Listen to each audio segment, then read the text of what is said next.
አቶ ወንድሙ አበራ በኢትዮጵያ ቀይ መስቀል ማህበር የሀዲያ ዞን ቅርንጫፍ ጽሕፈት ቤት ኃላፊ ሲሆኑ ተቋሙ በመላው ዓለም የሚገኝ በሰው ልጆች መካከል ያለ ልዩነት በእኩልነት የሚረዳ ዓለም አቀፋዊ ሰብአዊ የበጎ አድራጎት ድርጅት መሆኑን አመላክተዋል።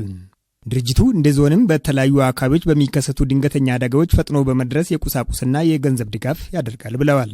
በየትኛውም የጎሳ፣ የሃይማኖት፣ የቡድን የምናምን ልዩነት መፍጠር ሳያስፈልግ ሰው በመሆኑ ብቻ የሚሰጥ ሰብአዊ አገልግሎት ነው።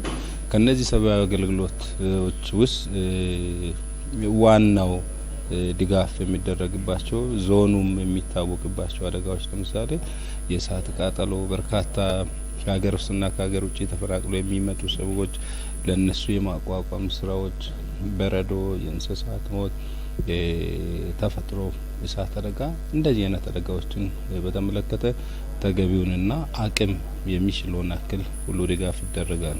የድሃ ቤቶችን በመለየት የቤት ለቤት ሕክምና ብሎም የምግብ ድጋፍ የሚያደርግ መሆኑን በመጠቆም እንደ ሀዲያ ዞን በውሃ መሰረተ ልማት ተደራሽነት የተሰሩ ስራዎች የሚበረታቱ መሆናቸውን አመላክተዋል።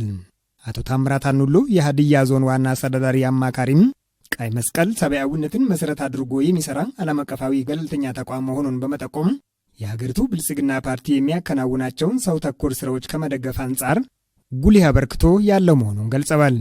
ይሁን እንጂ እንደ ተቋሙ ተልእኮ በሚፈለገው ልክ ከመደገፍ አንጻር ክፍተቶች የሚስተዋሉ በመሆኑ ዓላማውን በመገንዘብ አስፈላጊውን ድጋፍ ማድረግ ይጠበቃል ብለዋል። ገለልተኛ ተቋም ነው፣ ነጻ ተቋም ነው፣ በጎ ፈቃድ ላይ የተመሰረተ ነው፣ አንድነትን መሰረት አድርጎ የሚሰራ ነው። በአጠቃላይ ደግሞ ግሎባላይዝድ የሆነ ተቋም ነው ማለት ነው ቀይ መስቀል።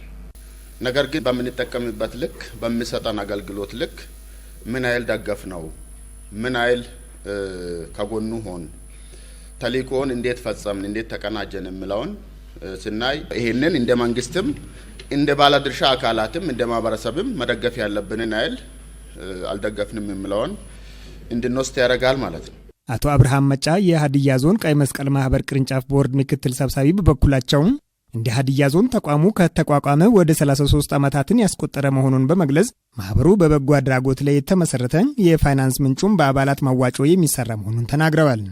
የመንግስት ሰራተኛ መዋጮ አለ፣ የነጋዴዎች መዋጮ አለ፣ ከገንዘብ አንጻር በካሽ የሚሰበሰቡ እነዚህን ሰብስበን ነው የምንጠቀመው።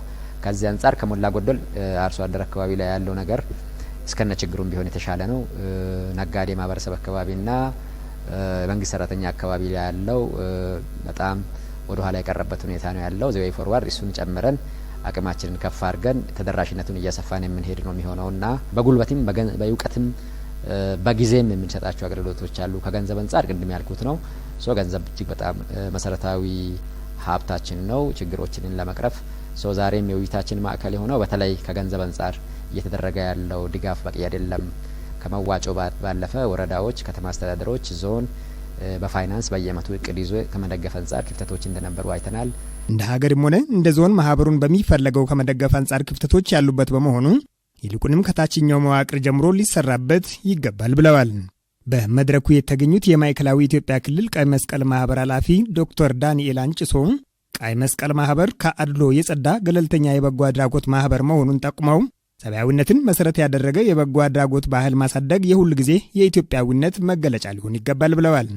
በተቋሙ የአደጋ ምላሽ መረጃን በወቅቱ ከማድረስ አንጻር በትኩረት ሊሰራ እንደሚገባ አመላክተዋል። በተቋሙ አባላትን በተገቢ ከማደራጀት አንጻር ትኩረት ሊሰጥ እንደሚገባ አመላክተዋል። እንደ ሀዲያ ዞን ስንመለከት በአርሶ አደር ብቻ ላይ የተመሰረተ ነው።